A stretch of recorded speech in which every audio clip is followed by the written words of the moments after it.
When I started ministry, Ibiyeomie had not become born again. He had not been born again when I started. He was still in Sele. What God cannot do does not exist. It's not the truth. People think I'm jealous of Jereze. Jereze is by far my... It's not about sentiment. It's about knowing what the truth is. I believe in miracles. I believe in healing.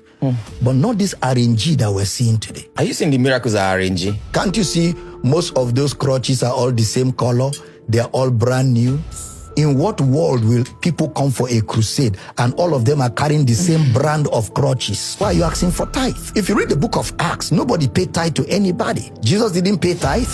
Jesus didn't receive tithe. All the disciples of Jesus had professions.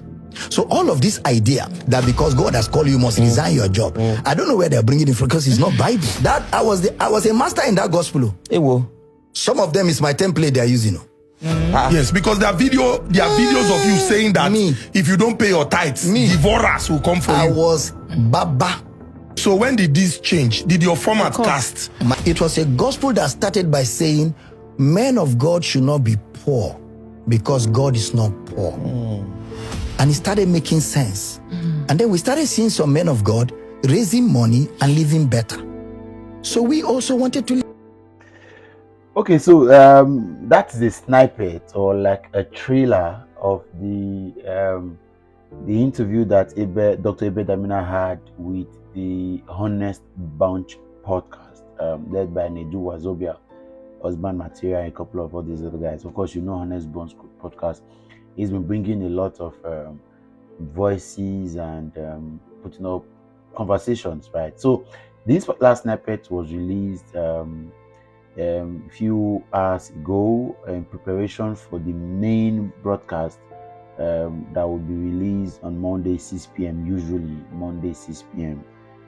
So that is being expected. A lot of persons have been tongue-waggling and saying that Abel Damina, being a pastor, had no reason be going to a secular platform to for this interview, and that conversation is already there. Also, some other persons are saying that the man is now chasing clout and is no longer doing it for the kingdom because this is just too much. All right, but for now, I will leave all that conversation for people to decide. But one thing I want to say, Abel Damina may not be right all the time, but he has not been wrong all the other time. Again, Abel Damina may not be right all the time, and by right, it is not a black and white thing. It's proof of so many other considerations. Sometimes we allow our sentiment to also be clouded our sense of judgment in a way that, okay, oh, why now? What for? Let's take it easy. Why dwelling too much about this? I think, for example, there are certain subjects that the man has attacked that is very genuinely. You could see that this is very genuine. Some other time he has also had to go controversial in pushing out certain information. Again, I'm not here to because, like I've always said, if you know how bad, how disastrous this organized religion, the sect, these pastors went, you will not blame someone like Abel Damina in his own radical approach to turning the tides. It's been so much. So, and then if you suddenly begin to love God, now that there is a radical tool being used to destabilize a couple of things, and you never bothered about what these guys were doing then. I've always been bothered. I've always been worried about how these guys run Christianity, how they run their churches, how they run systems. A lot of these churches have become cult, infested with cult-related activities. A lot of this system have been like an aquarium where people are gathered and they are just moving around circles, no progress, right? So it's okay now to be disappointed or not too comfortable with Abel Damina, but if you were comfortable with how the church was running then you are part of the problem. So again, Abel Damina may not be right all the time, but he's not been wrong all the time. Some person said that he didn't need to be on this platform, but I'm waiting for the video.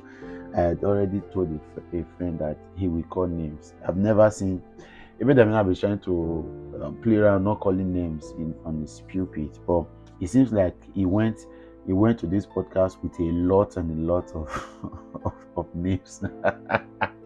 So we'll wait for the Monday broadcast, 6 p.m.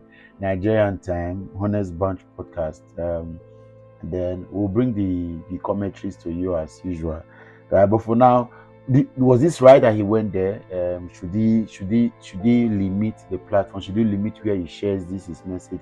Or are there things you want to advise Abel Damina? If you had a chance to advise him, what would you be advising him? I'll catch you later.